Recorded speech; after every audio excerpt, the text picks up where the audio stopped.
Hanya saja cara ini terlalu terlihat.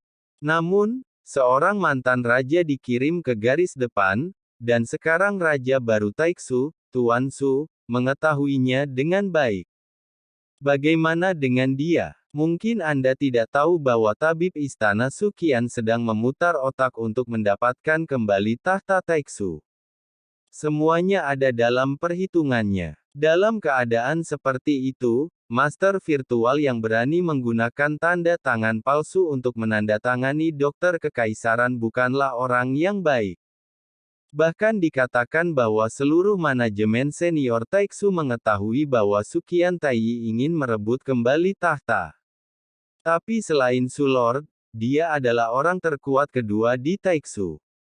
Adapun mengapa Tuan Su tidak menghentikan Dr. Suqian atau bahkan membiarkan Dr. Suqian berperilaku seperti ini. Hanya ada satu kemungkinan untuk situasi ini. Su Zhu sangat kuat, begitu kuat sehingga dia tidak takut pada Suqian Taiyi. Itu sebabnya aku berani membiarkan dia bertindak seperti ini. Ini semua hanyalah tebakan Xiao Yan. Tapi itu tidak masalah untuk saat ini. Awalnya saya mengira akan ada hubungan permusuhan yang tidak bisa direduksi dengan dokter palsu ini. Namun kini tampaknya mereka telah menjadi musuh dan sahabat. Xiao Yan membalik tangannya dan selip giok muncul di tangannya, dan mengirim pesan ke Yi. Saya ingin meminta Liu Trouble untuk membantu saya. Segera, tanggapan datang dari dunia kekacauan, dan sepertinya dia tidak pernah menolak permintaan Xiao Yan. Tampaknya Xiao Yan khawatir untuk menyebutkan bantuan sebelumnya, tapi sekarang dia berhenti menyebutkannya. Xiao Yan merasa lega. Meski belum pernah bertemu dengannya, Ruoyi ingin menyakitinya. Mengapa demikian? Tapi Xiao Yan tetap mempertahankan rasa takutnya, dia tidak berkata terlalu banyak dan berhati-hati dalam tindakannya. Dia mencoba yang terbaik untuk tidak mengungkapkan terlalu banyak tentang dirinya sendiri rasa kagum setiap saat. Setelah beberapa saat, giok buku memancarkan cahaya biru, dan pikiran Xiao Yan bergerak, seolah jiwanya tersedot ke dalam giok buku. Itu masih merupakan alam dewa kekacauan dengan 9 platform batu. Setelah pertemuan di dunia kuno makhluk abadi dan iblis, mereka masih berhenti berkumpul untuk sementara waktu. Adapun Xiao Yan, dia tidak tahu alasannya, tapi dia tetap menantikan setiap pertemuan. Lagi pula, dalam pertemuan ini, Xiao Yan lebih berperan sebagai pengamat, dan dia bisa mendengar banyak informasi yang belum pernah dia dengar sebelumnya, bahkan banyak informasi yang melebihi apa yang dia ketahui sekarang. 9. Apa yang kamu inginkan dariku? Suqian Taiyi membeku di platform batu hampir bersamaan dengan Xiao Yan. Saya rasa kerjasama yang Anda sebutkan sebelumnya tidak bisa dihindari. Xiao Yan berkata terus terang. Anda dan saya seharusnya pernah bertemu sebelumnya, bukan? Tuan Yuanshen ini melakukan perjalanan melalui berbagai dunia. Tanda virtual Taiyi tidak menyembunyikannya. Dia pun berkata langsung pada intinya. Itu hanya tiruan diriku, tapi kali ini aku hampir jatuh ke tanganmu. Tidak masuk akal bagi leluhur Taiksu untuk mengambil tindakan dalam pertarungan seperti itu sekarang. Xiao Yan langsung menuju ke titik inti dari masalah untuk membuktikan tebakannya.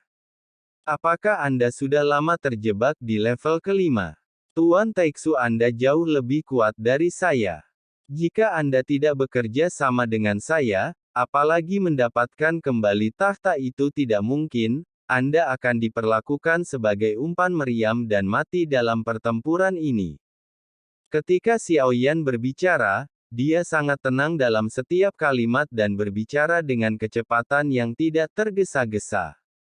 Sepertinya kekuatannya seolah-olah dia memberi isyarat palsu kepada Taiyi dan memberikan saran dengannya saat ini. Alasan untuk bekerja sama dengan Anda sederhana. Kalian terlalu kuat. Tapi yang benar-benar takut adalah Su Lord, bukan Anda. Sekarang kita memiliki tujuan yang sama, Kita semua ingin melenyapkan Tuan Su. Saya ingin membunuh Tuan Su untuk mengalahkan Taiksu, dan Anda ingin membunuh Tuan Su dan merebut tahta. Kata-kata Xiao Yan keluar perlahan, menyebabkan Jin Sisu Qiantai terdiam sejenak. Bagaimana cara bekerja sama? Setelah beberapa saat, Su Qiantai bertanya. Beri saya informasi akurat, seperti kekuatan Taiksu saat ini dan tren akuratnya. Anda harus kalah dalam pertempuran ini. Xiao Yan berkata bahwa kondisi ini agak sulit, dan dia tidak tahu apakah tabib istana Suqian akan menyetujuinya. Oke, tapi apakah sensi Anda benar-benar memiliki kekuatan seperti itu? Xiao Yan awalnya mengira Dr. Suqian akan berpikir sejenak, tapi tiba-tiba dia setuju tanpa berpikir. Anda tidak perlu khawatir tentang ini. Ada hal lain, Ratu Sensi, Anda harus membebaskannya. Xiao Yan akhirnya mengungkapkan tujuan sebenarnya dengan nada santai. Saya baru saja tiba di Sensi dan saya tidak mengetahui berita tentang Ratu Sensi. Bawa saya kembali dan tanyakan tentang hal itu. Pembaruan, kata Tai Yi. Sesegera mungkin dan jangan lupa informasi akuratnya.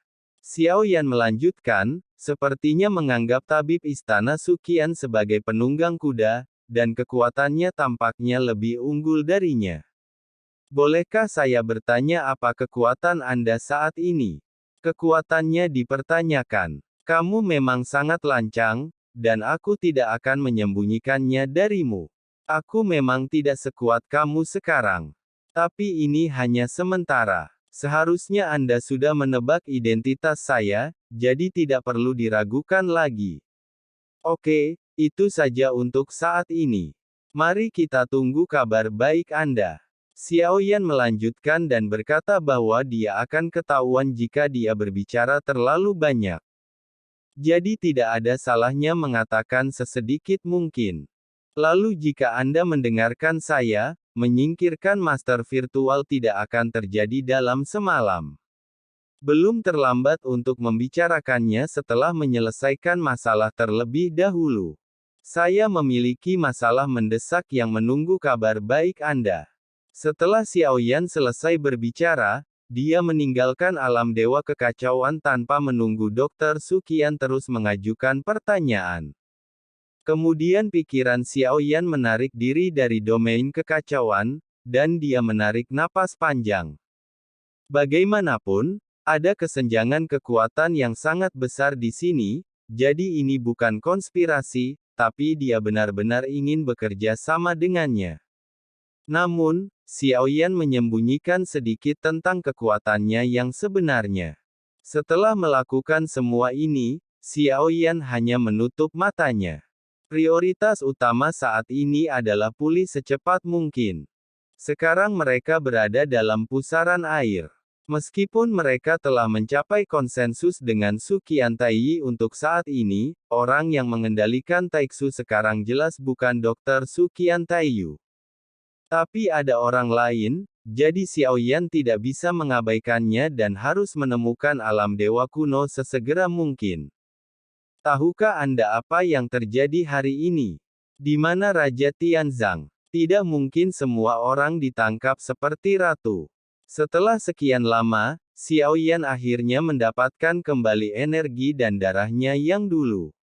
Kali ini pertarungannya. Untuk pertama kalinya, Xiao Yan memperluas tubuh jiwa super raksasa hingga 200.000 kaki, yang dapat dianggap mencapai batas yang lebih tinggi. Dan terus berganti tubuh, menggunakan tubuh abadi untuk bertarung. Setelah ini, tubuh fisik Xiao Yan diperkuat. Xiao Yan perlahan membuka matanya, dengan 2 bintang berkelap-kelip di mata kiri dan kanannya. Salah satu pusat konspirasi adalah kekuatan simbiosis, dan yang lainnya adalah pusat konspirasi. Apa kemampuannya? Mengapa tidak bisa digunakan? Apakah kita harus menunggu hingga tubuh fisik mencapai Ceres sebelum kita dapat menggunakan pusat mata lainnya?